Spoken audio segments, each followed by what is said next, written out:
Kita awali pelatihan kita dengan semangat, ya, semangat. Saya ulang, brand pelatihan kita. Selamat pagi. Pagi, luar biasa, 40, yes. Terima kasih. Warahmatullahi wabarakatuh.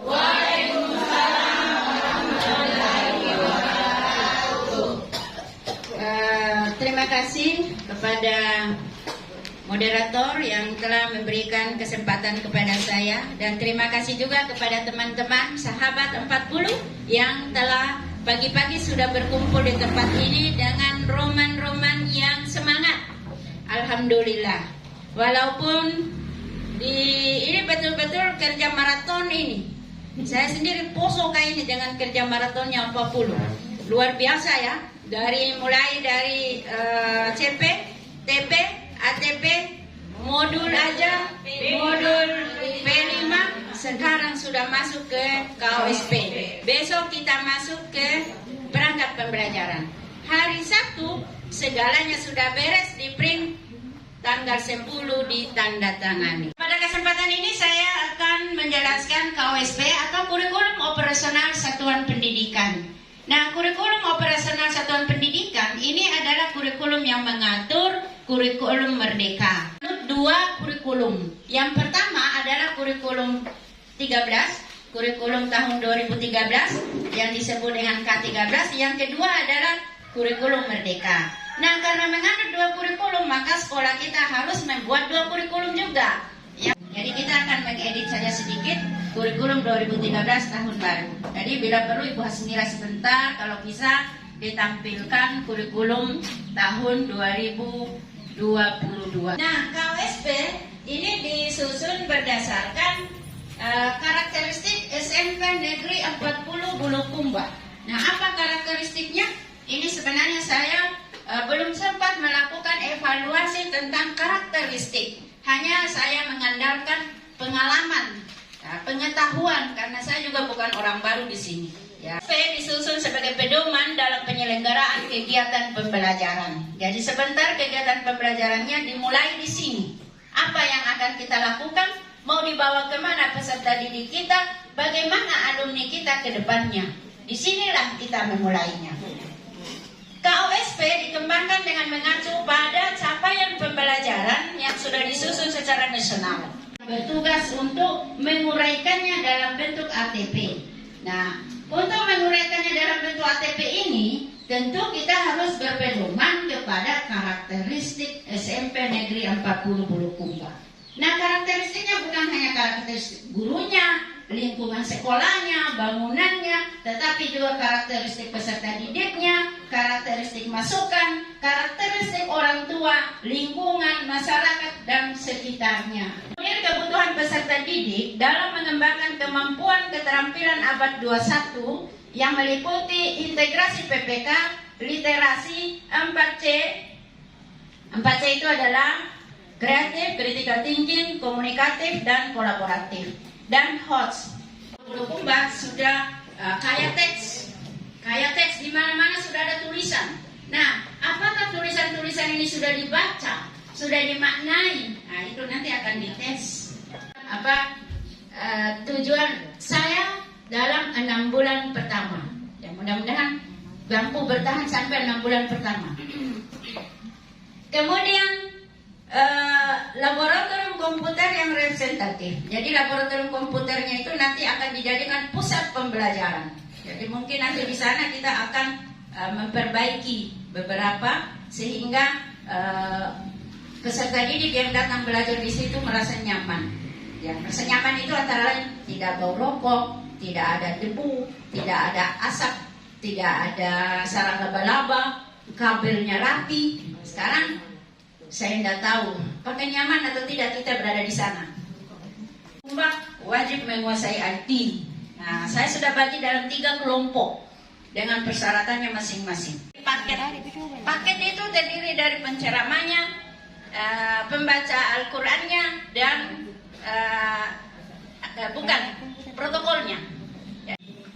Kemudian rindangnya, ya, sekolah kita sepertinya tidak terlalu rindang. Ini akan nanti bagaimana caranya setiap kelas itu memiliki tanaman. Tanamannya tidak harus tanaman mangga yang. Nah, saya mau bertanya, visi kita sekarang apa? Unggul dalam prestasi, maju dalam literasi, berkarakter. Terima kasih. Pertanyaan saya, apakah literasi ini masih bisa kita pertahankan atau kita ubah? Lulusan yang unggul baik dalam bidang akademik maupun non akademik. Nah, bidang akademik itu dalam bidang mata pelajaran tentunya. Non akademik itu ya ekstrakurikuler. Kemudian terwujudnya komunitas belajar sepanjang hayat, yaitu sekolah sebagai tempat saling belajar dan berkembang bagi guru sebagai ahli, peserta didik, orang tua dan masyarakat untuk saling belajar sepanjang hayat. Nah, untuk ini, untuk visi kedua ini, indikator kedua ini, saya akan membentuk rumah dilan di sini. Apa itu rumah dilan? Yang menonton video sudah tahu. Apa itu rumah dilan? Ya, rumah pendidikan dan keterampilan. Jadi di situ akan dibentuk sebagai sarana untuk memajukan pengetahuan dan keterampilan bekerja sama dengan masyarakat luar. Jadi kita akan menghimpun masyarakat luar untuk masuk di sini. Sekaligus kita akan membantu perkembangan peningkatan ekonomi masyarakat sekitar. Kemudian terwujudnya pendidikan yang mengedepankan karakter untuk pembentukan profil pelajar Pancasila yang memiliki 6 dimensi utama. Masih ingat apa saja dimensinya kemarin? Beriman dan bertakwa kepada Tuhan yang Maha Esa dan berakhlak mulia. Berakhlak mulia ada berapa? Nah, ada 4. 1. Berakhlak mulia kepada Tuhan yang Maha Esa. 2. Berakhlak mulia kepada diri sendiri. 3. Berakhlak mulia kepada alam sekitar. 4. Berakhlak mulia kepada orang lain. Ya, itu. Ingat itu kalau nanti mau disampaikan ke anak-anak. Bergotong royong dan berkesinambungan global. Oke? Terwujudnya sekolah sebagai tempat pembelajaran yang nyaman, lingkungan yang bersih dan sehat. Terwujudnya pendidikan berbasis teknologi, terjalinnya kerjasama antara sekolah dan masyarakat dalam menciptakan inovasi sekolah melalui rumah dilan. Ya, Permendikbud nomor 56 tahun 2022 untuk intrakurikuler yang wajib beban belajar memuat pelajaran yang bersifat nasional. PABP kita berurut ya, kita belajar struktur pemikirannya. PABP, PPKN, Bahasa Indonesia, Matematika, IPA, IPS, Bahasa Inggris. Itu nasional. PDUK, Seni Budaya, Prakarya, Informatika.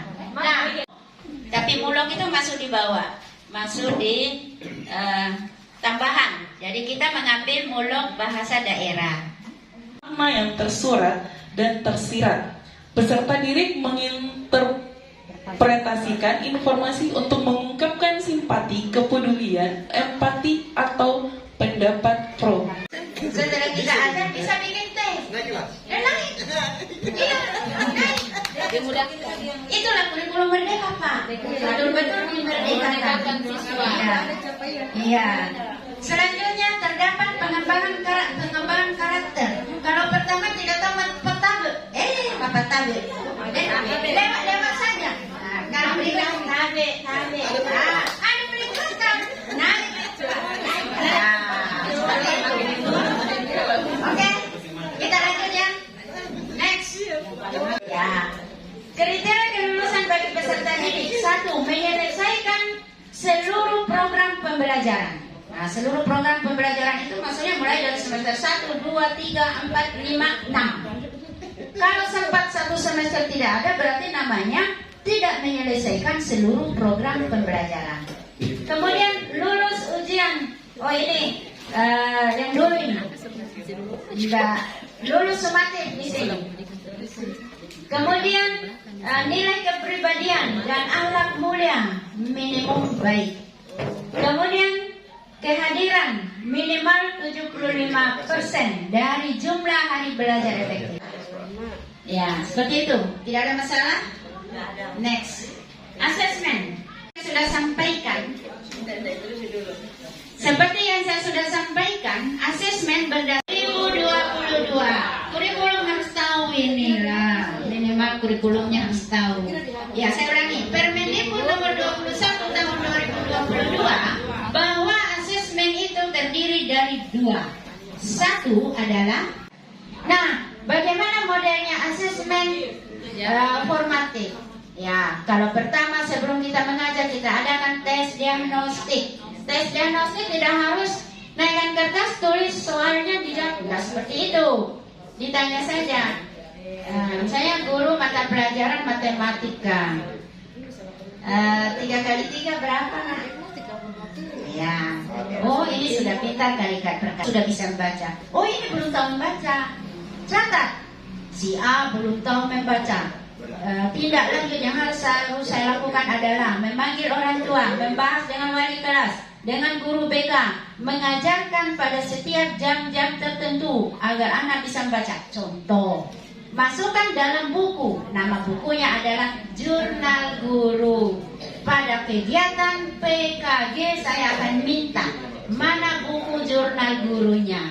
Seperti itulah kira-kira. Oke? Lanjut. Kemampuan awal anak. Kemudian kalau tes formatif itu fungsinya untuk melihat perkembangan anak. Jadi dari tes diagnostik ke selesai kita mengajar, paham dah ini anak. Tadinya tidak mengenal huruf A, setelah kita ngajar, oh sudah tahu huruf A. Nah, selesai kita melakukan pembelajaran, misalnya satu kompetensi, kita kasih ulangan harian, ya kan? Kita kasih ulangan harian. Jadi ulangan harian itu dilakukan 1 atau 2 kompetensi. Setelah kita melakukan ulangan harian, nilainya inilah yang dimasukkan di buku daftar nilai sebagai nilai rapor. Ya, kalau 5 kali kita mengadakan tes sumatif, berarti ditambah ini baru dibagi rata-rata, itulah nilai rapor. Tidak perlu ujian penilaian akhir semester. Ya, jadi peraturan sekarang tidak ada lagi Permendikbud, yang saya bicara Permendikbud nomor 21 tahun 2022, tidak ada lagi yang namanya penilaian tengah semester, penilaian akhir semester, penilaian akhir tahun, ujian sekolah. Yang ada hanya tes sumatif. Betul, tidak perlu fotokopi. Mengajak kita semua untuk menggunakan kuisis. Ya, kita akan pakai kuisis semua. Semua harus bisa. Ya, khusus kelas 7 dulu. Kalau kelas 8, 9 mau ikut boleh. Ya, tetap ada fotokopinya, tapi kita akan gunakan untuk kegiatan lain. Mengenalkan profil belajar Pancasila. Ini sedikit melawan lupa. Bukan saya itu tulis melawan lupa di Facebook. Kadang-kadang orang lupa. Ya, jadi favorit. Oh, itu lain lagi sayangku. Itu saya bilang suka dicampur-campur ini informasi. Pelaksanaannya minimal 3 kali setahun per orang. Ya, dalam 3 kali setahun itu boleh memilih tema apa saja. Nah, temanya ada 7. Ada 7 temanya. Pelaksanaannya minimal 3 kali setahun. Pelaksanaannya boleh berbagai teknik. Boleh sistem blok, boleh sistem per pekan, atau sistem lain yang disepakati. Apa itu? Kenapa lari-lari terus? Proyek penguatan profil pelajar Pancasila. Nah, ini prinsipnya, dipahami ya. Jam pelajaran di luar kegiatan intrakurikuler. Jadi jangan kita gabung. 2 jam kalau misalnya seni budaya ya. 2 jam kita mengajar di kelas, 1 jam kita P5. Setelah mengajar 2 jam, anak-anak kita P5, ayo keluar. Nggak boleh seperti itu. Ya, nggak boleh. Matematika tidak perlu cari teman. Matematika itu the best. Harus. Tidak boleh. Ya, matematika dengan prakarya, dengan seni budaya, itu matematika bisa di semua mata pelajaran. Jangan dikira matematika dengan PABB dan hubungannya. Ada. Nanti kalau Ibu Cici bilang, nanti saya suruh. Ya, selanjutnya adalah pelaksanaan dapat dilakukan di sekolah maupun di luar sekolah. Jadi misalnya mau dibawa anak ke pasar, contoh ke Jambi. Mau dibawa anak ke pasar untuk melihat proses jual beli untuk makan IPS.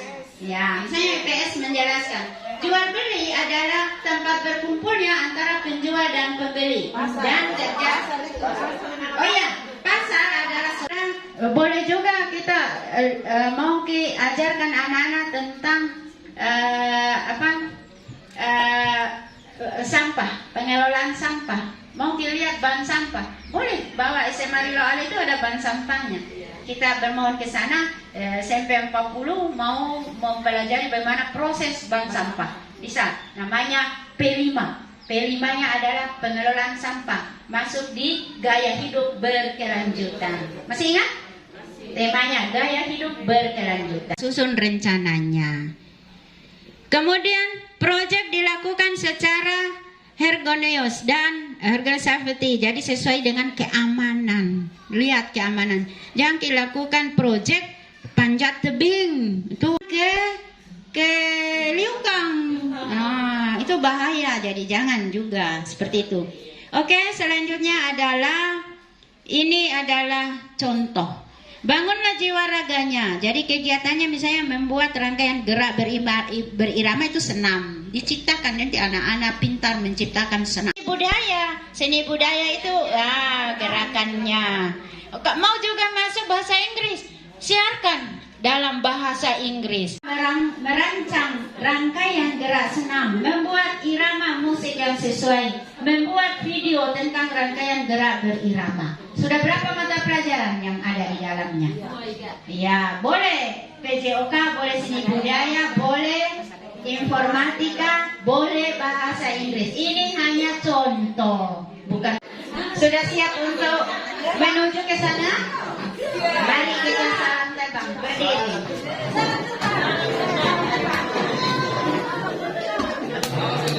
Ya, siap ya? Salam terbang. Jangan begini. Terbang.